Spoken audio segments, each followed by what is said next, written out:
बघा, shampoo, oil, Serum हे सर्व वेगवेगळे आहे. यांची कामही वेगवेगळी आहे आणि यांचा चुकीचा वापर हा तुमच्या हेअर फॉलसाठी ट्रिगर ठरू शकतो.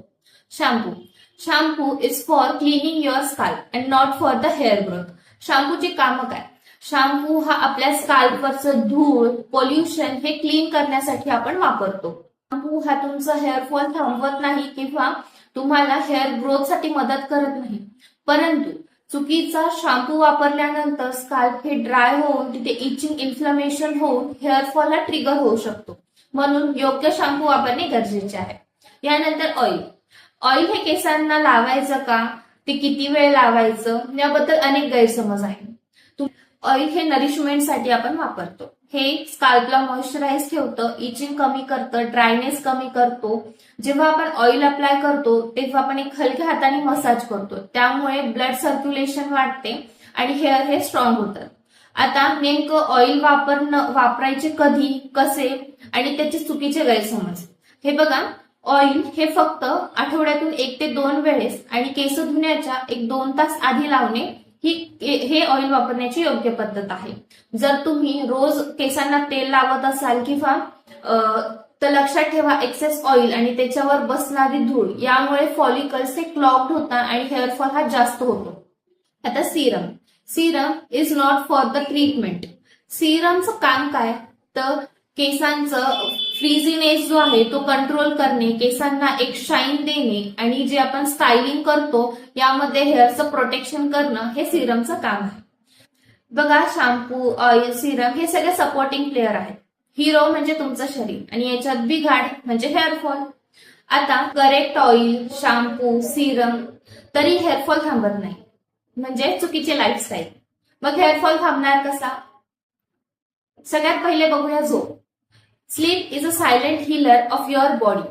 रात्री 10 ते 2 या वेळेमध्ये आपली बॉडी ही रिपेअर मोडमध्ये असते.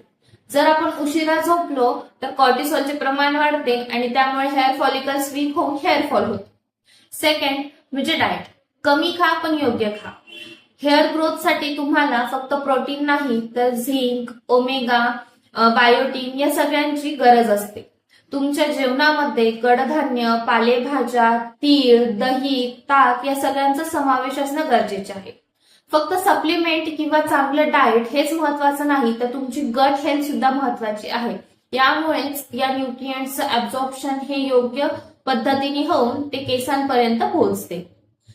Third is a stress.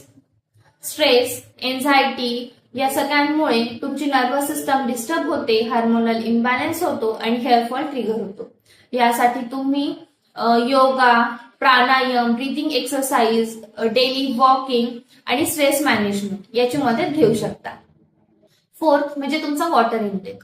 खूप जास्त पिणे हे फक्त पुरेसे नाही, तर पाणी हे योग्य पद्धतीने पिणे गरजेचे आहे.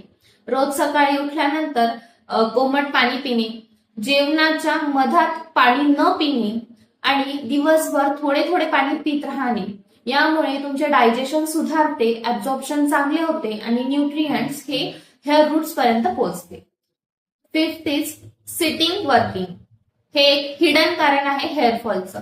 तासन तास बसून काम केल्यानंतर बॉडी ही स्लजिश बनते, ब्लड सर्क्युलेशन हे स्लो होतं आणि आपल्या हेअर रूट्स पर्यंत ब्लड सर्क्युलेशन कमी पोहोचते आणि हे हेअरफॉलला ट्रिगर करू शकतं. चुकीची लाईफस्टाईल ही हेअरफॉलचं एक ट्रिगर ठरू शकते. आता हेअरफॉलमध्ये होमिओपॅथी ही कसं काम करते हे जाणून घेण्यासाठी नेक्स्ट व्हिडिओ नक्की बघा. थँक्यू.